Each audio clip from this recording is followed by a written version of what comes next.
All right, guys, so this is something that came to me the other day, and I wanted to talk to you guys about it today. So it has to do with this Dodge Dakota RT, and currently has, as most of you guys know, the 5.9 liter V8 Magnum.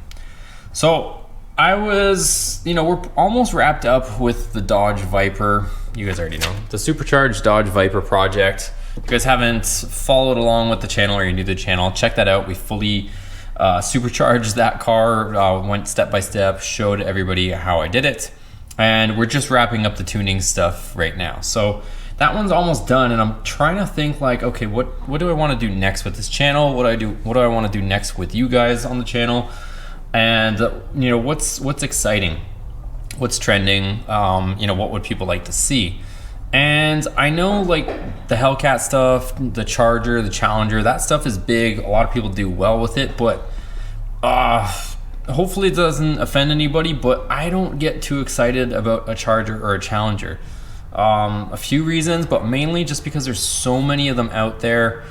I mean, you can't really go around a corner with the car. It's kind of more like a straight line car, and I've already got a bunch of vehicles that can't go around a corner anyways. So as you guys know, we were trying to make this truck somewhat fast, and we were going to go to the drag strip and do all that. Well, here's where it kind of comes to a turning point. So we have the truck running.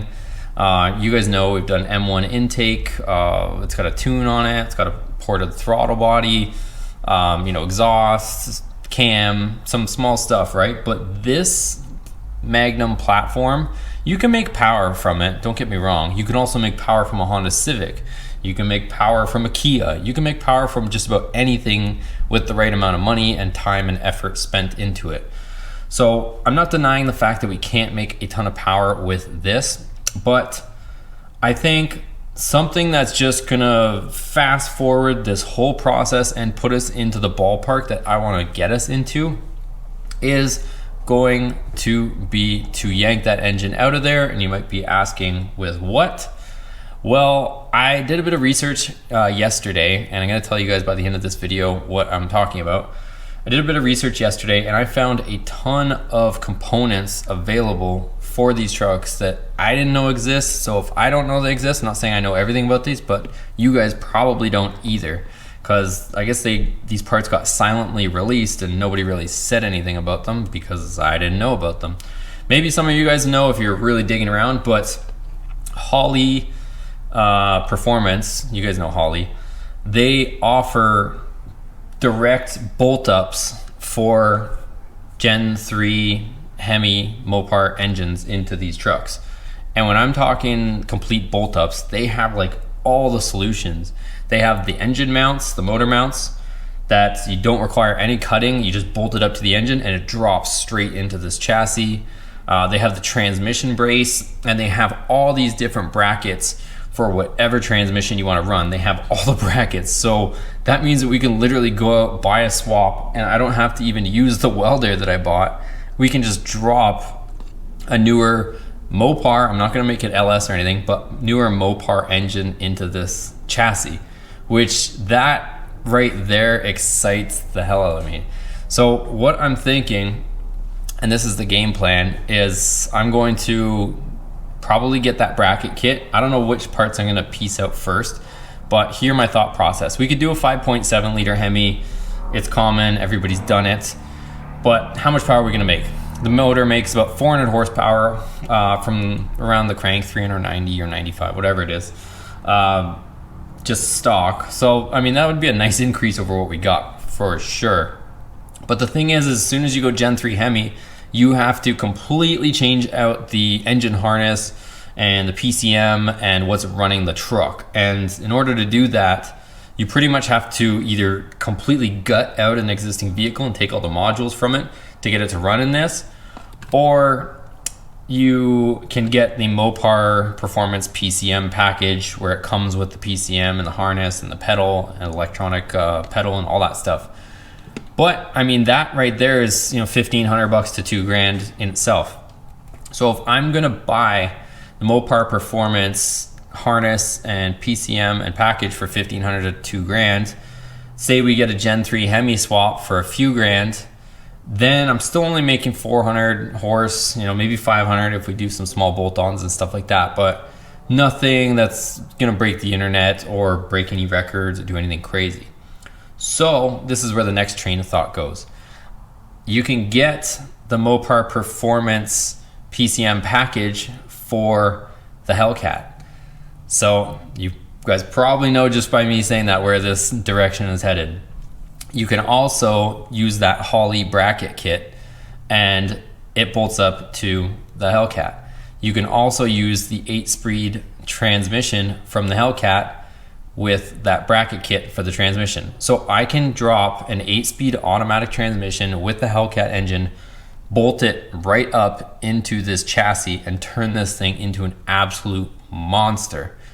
So the Mopar Performance PCM package, that will handle our engine side of things and controller.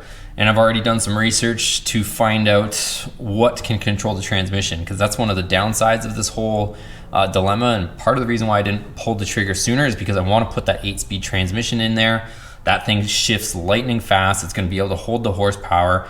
And having those extra gears, I mean, this is only a 4-speed, so we're doubling our gears that are in the truck. It's going to bang through those gears way quicker. I know some guys might say 6-speed manual, but that is way slower if we're trying to do some drag racing and really trying to have straight line fast. So there's some other companies that offer controllers for the 8-speed. I think they're about $1,000. So this is going to be an expensive project, you guys. But I think this is going to just fast forward everything to where we want it to go. So that's what I'm thinking about right now, but I want to know what you guys think of that plan down below in the comments. I'm just thinking out loud for today's video. I want to see what you guys think of this idea. Like I said, we could throw the blower on this, make a hot 450 wheel horsepower, but it's not gonna, I mean, we're gonna get smoked by cars, we're gonna get smoked by stock Hellcats, all that stuff. If we do a Hellcat swap, we're making 707 horsepower right out of the gate, bone stock. We put a pulley, some injectors, and a tune on that thing, and we're making, we can be making close to 1,000 horsepower on a stock engine pretty easily. So that's more the direction I want to take this thing to. So it's going to turn this thing into an absolute beast, not to mention that this truck weighs over 1,000 pounds lighter than a Hellcat car. So it's going to be pretty serious, you guys. So that's kind of the game plan here. I want to know what you guys think. And also, you guys can support me by sharing some of these videos. Share this video. If this is something you guys want to see, share this with your friends. Anybody that's into trucks, into Dodges, into anything. Share this video for me and for you guys so that we can get this project started. I need this channel to grow so that I can afford to drop the amount of money that I want to drop on this. It's going to be, just the Hellcat swap alone is going to be 10 to 12 grand just to find a used engine with transmission. That's on the lower end of the scale. Then you figure another 2 grand for the Mopar Performance PCM, another $1,000 for the brackets and stuff from Hooker. Not Hooker, actually, speaking of Hooker, from Holley, but Hooker actually sells Dakota exhaust manifolds for a Hemi in this truck, which is, I didn't even know they exist. They're $700. So I can get all that stuff, but we're gonna be talking like over 15 grand to get this done. But if you guys can hit that join button down below, support your boy over here, go grab yourself some merch. I want to take this thing to the next level, you guys. I think that's going to be the way to do it, is to make a complete document series on Hellcat swapping this Dakota, take you guys along for the ride, show you guys exactly what parts I'm going to use. We'll take this current setup to the drag strip, but I already know it's going to run like, hot 14, maybe break 13s. It's not going to be anything fast by today's standards. So rather than waste a bunch of time and trying to make this thing go fast and spend money on it, I think we should just fast forward, yank that engine, put in the Hellcat, turn up the Hellcat engine once we get everything running, and this thing is gonna be nuts, you guys. So I think that's more the way to go. We can start going hanging out with some of these bigger YouTubers that are doing call-out events and actually be a contender, rather than just going there with 500 horse. Even if we fully built the 5.9 Magnum and put a blower on it or put a turbo on it, we're gonna be 700 horse. We're gonna be the same horsepower as a stock Hellcat. So I wanna just fast forward this whole thing and get us some serious horsepower. So it's gonna be about it for today's video. I think I did enough talking, but this is the idea, this is the plan. Let me know what you think down below. Share this video so that we can get this thing going. And let's pull the trigger on this, you guys. If we can get this video to get 1,000 likes, which should be possible, I'm gonna go ahead and do this. So Give it a thumbs up, you guys. Share the video, and let me know what you think down below of this idea. We'll see you guys on the next one.